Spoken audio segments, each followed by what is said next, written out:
in the article, again, look back at those questions on the very first page of the syllabus. I have 2 additional questions under the synopsis section for you to read and sort of consider as you're reading, as well as you're writing, so that you can know exactly what I'm looking for in the synopsis. You can use, I encourage you to use your concluding paragraph as a space for a critical reflection. So what exactly did you think of these main points? Did you buy into them? Do you agree? Do you disagree? Why? Do you trust this source? I'm really sort of looking for, in that critical reflection, how you're problematizing the text. We'll talk more about problematizing sort of online in our discussion, since it definitely will come up. But your synopsis is about both summarizing the text as well as spending some time sort of being critical of it. I will say that the synopsis is supposed to sort of help you in the discussion board, particularly in the connections and questions section, excuse me.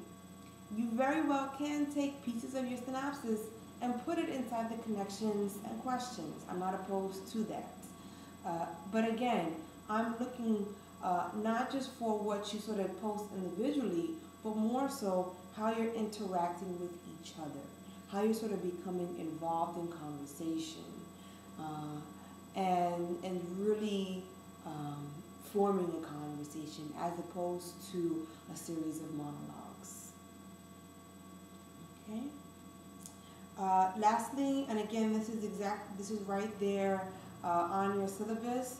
You should be incorporating in-text citations to sort of support why you think the main points you have taken are in fact main points. The peak exercises, as well as the final review. I'm not going to go in depth with them too much, since we will be doing that when we meet on May 24th, which is next Friday. But please review those sections, and again, we'll go more in depth on Monday. Okay.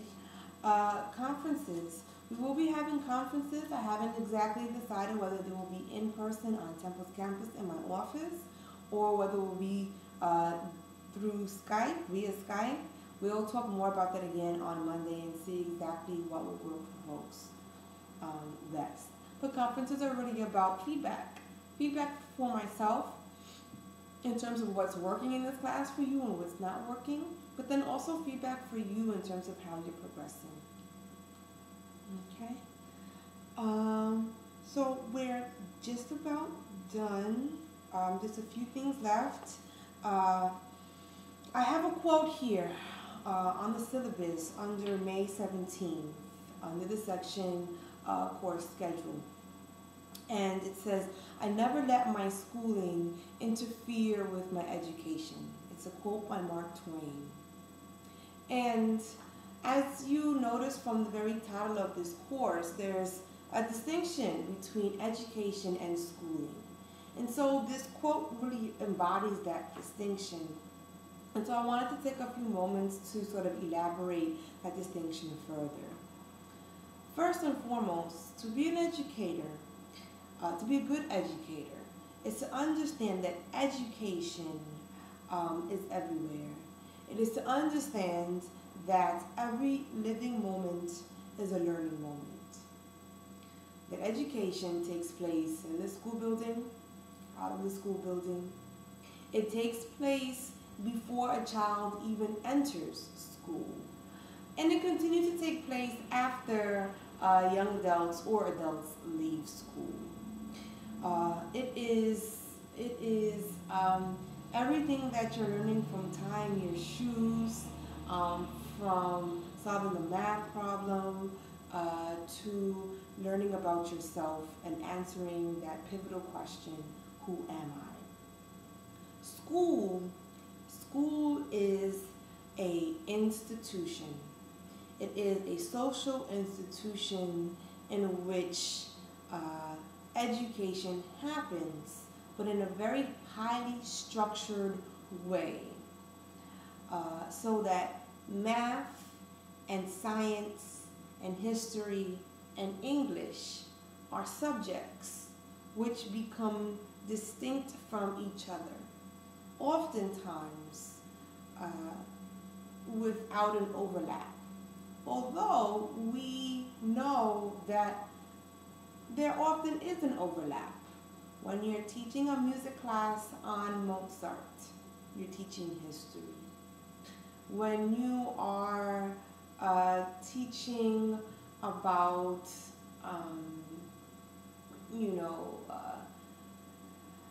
any given sort of scientist, Isaac Newton in physics, you're teaching history, right? Because you're sort of teaching about people at a particular time and at a particular place. And so these subjects sort of overlap, but school has sort of made them very distinct categories, okay? The importance of making this distinction between education and school is to better understand that even if a society or culture does not have school, it does not mean that they are not educated.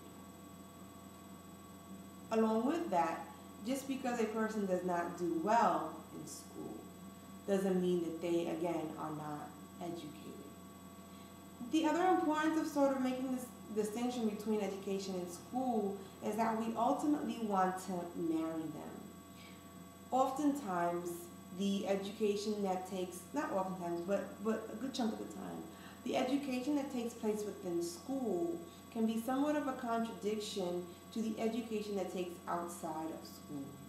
And so the task of a in-tune educator is to better understand how to make connections between sort of that outside world, outside of this building, outside of these four walls, and the education that's sort of going on within the classroom, okay? The reading that I have underneath the quote, which is the Eric Foner introduction to the story of American freedom, is an important reading. You're not required to do a synopsis on it, but it will be a very important reading for you in order for you to better understand this concept of school as an institution, and to better understand what that even means. What does an institution, particularly a social institution in the United States, what that actually means? What you'll notice is that this short chapter, it's only about 7 pages, mentions school maybe once. What I want you to do is I want you to underline every time you see institution. And when you see institution, I want you to envision school. And I want you to think about how in that sentiment, how in that paragraph, they are in fact talking about school. Again, because school it's a political institution, it's a bureaucratic institution, more than anything, it's a social institution. So please go over that reading. It will help you for the other readings. It really is in many ways a foundational reading. Again, you are, for this Wednesday, you're writing a synopsis for Chapter 5, as well as 7 more mountains to climb. 7 more mountains and a map. It's a 2-page synopsis. You are emailing me. On the syllabus, I have an AOL account. You can email it there, but for I would prefer you to email it to my Temple account, TUA91385@temple.edu, or you can simply respond to the email that I sent yesterday. Okay, so you're emailing me that synopsis before 9 o'clock. You're logging on to Blackboard. You're going into the discussion board section at 9 o'clock. From 9 until 9:30. From 9 until 9:05, you're sort of writing your